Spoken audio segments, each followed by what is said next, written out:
হ্যাঁ একটু শোনেন শোনেন। এই ভাই, ভাই এই জায়গায় হাকিমের বাড়িটা কোন জায়গায় বলতে পারেন? হাকিম? হাকিম তো আমার আব্বার নাম। এই লোক মনে হয় কিস্তির লোক। আব্বা 50 লাখ টাকা দিলেন তো, তারা দেখতিস। ও ভাই, তা আপনি চেনেন তো? আল্লাহ, আপনি ওর বাড়ি কি করতে যাবেন? ও লোক তো দিনই দুপুর বেলা মানুষের গর্দান কেটে নেয়। বাবারে ভাই, আপনি খুব জোর বাঁচাই দিয়েছেন। ও লোকের ছেলের সাথে আমাকে মেয়ের বেদুয়ার কথা।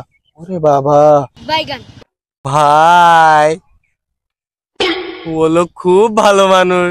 ও লোকের ছেলে আমিও খুব ভালো মানুষ। আমি মনে করলাম আপনি কিস্তি আলা।